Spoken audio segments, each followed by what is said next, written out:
Hi guys, my name is Lilly and today I want to do a review of the Mora Garberg, which is a bushcraft knife.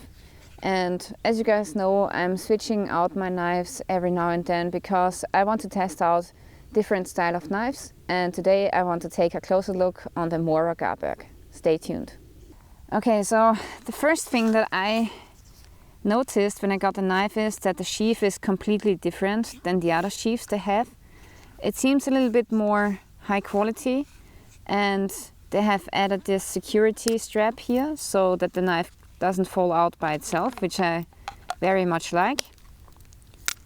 And it comes with this belt loop option, which you can take off or slide on. So if you want to wear it on your belt, you can slide this on, and in my opinion this is a little bit too loose, so I would really glue it onto the sheath so that your knife doesn't fall out of this loop by accident. The reason why you can take off the belt loop is because they also offer a multi-mount for the plastic sheath, and with the multi-mount you can attach the knife to anything that is MOLLE compatible. If you're not a fan of plastic sheaths, you can also get a sheath out of leather for this knife. I think the plastic sheath is great because they have two very big drainage holes at the bottom of the sheath, so if you have a lot of water in the sheath, these holes allow the water to run out of the sheath. And now let's take a closer look at the knife itself. The first thing that I want to mention is that the knife is full tang. The tang goes from the blade through the handle all the way to the backhand here, and the great thing is that they have let the tang stick out a little bit here at the end, and so now you have a nice hammer which you can use for a lot of different projects. For example, if you want to crash some nuts or something like that. So I like that. Okay, now let's talk about the blade a little bit. As you can see, it's quite a thick blade for a Scandinavian Mora knife. Usually they have thinner blades, but this one is quite thick and robust and seems to be more stable. I think it's okay if you use this knife for batoning. It shouldn't break off. Next, the Scandinavian grind is very typical for Mora knives, but it's quite steep, so the blade thickness, which is 3.2 millimeters, is going to stay the same until this point, and then it's going to drop off.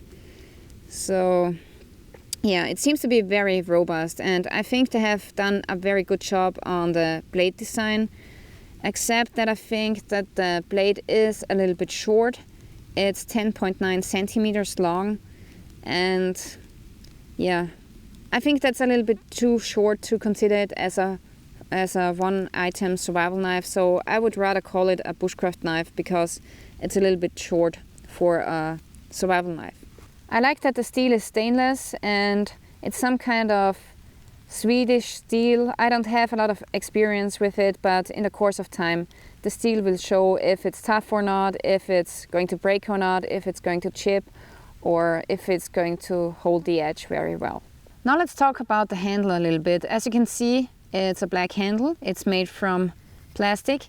It's a special kind of plastic which is called polyamide, and they claim that it's very rust resistant and that it has exceptional mechanical properties and that it's close to being unbreakable. We will see if that's true over the course of time. And my first impression is that it's really bomb-proof and very rugged, so it's certainly not so easy to wear down the handle.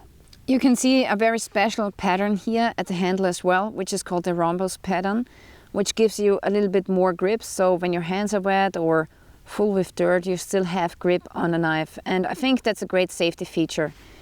You also have this lanyard hole here, so if you want to, you can attach a lanyard.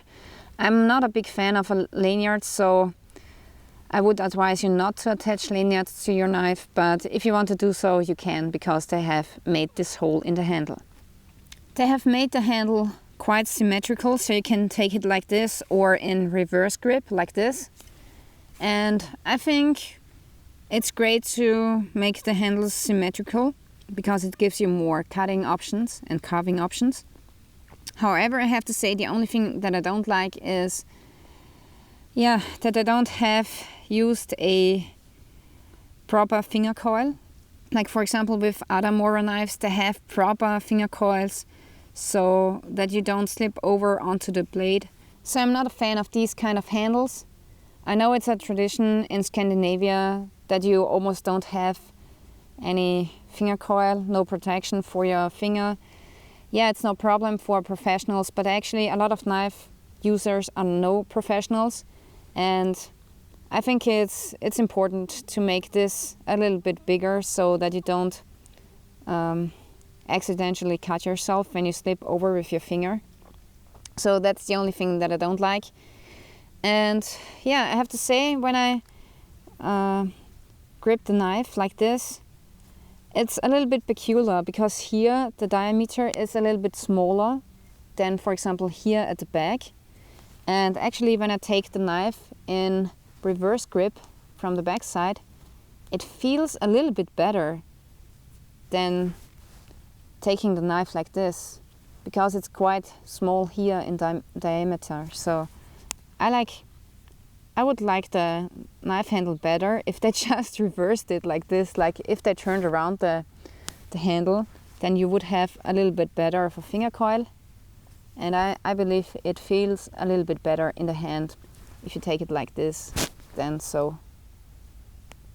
But that's just my personal opinion, and you have to consider that I have a little bit smaller hands than men, for example. So if you have a male hand, maybe the handle fits you a little bit more comfortably.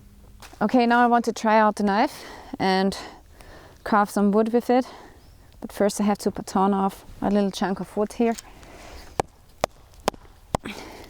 I think it's no problem to baton with this knife because it's, as I said, full tang and it looks pretty stable.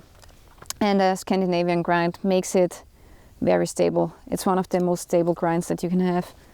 Okay, the knife is very sharp and it's almost impossible to make fine feathers because it's immediately carving further down into the wood, so it's hard to stay on the surface actually.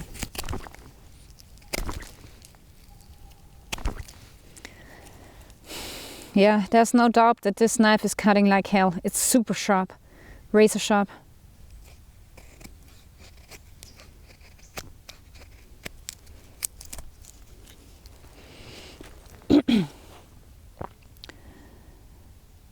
The backside is pretty sharp as well, so now I'm going to try to wrap down some smaller shavings from the wood. I have these fine shavings, which I can now set into the feather sticks, into the feathers.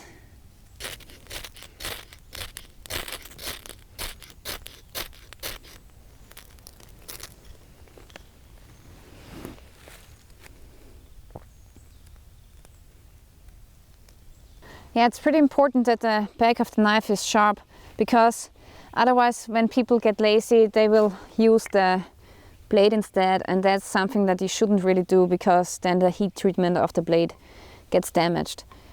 But when the back is sharp enough, you can use it to strike your fire steel with no problem.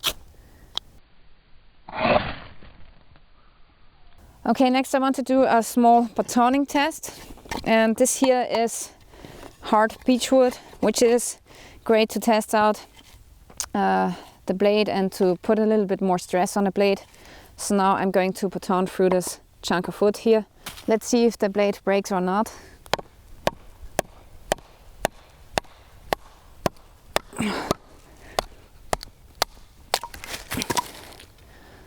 Wow.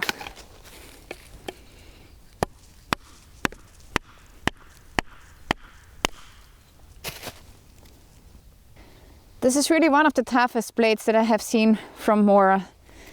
And yeah, carving is definitely one of its strengths. See, now I'm carving this beechwood here, which is very hard. And that's no problem for this knife. So far so good. And last but not least, I want to make a strength tip test and see if I can break off the tip with some force. Every knife has to go through a test like this. So let's see.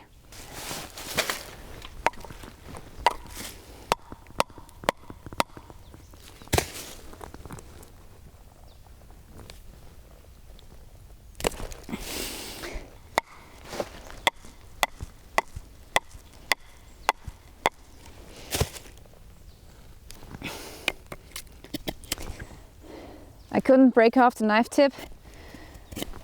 It's quite stable, I have to say.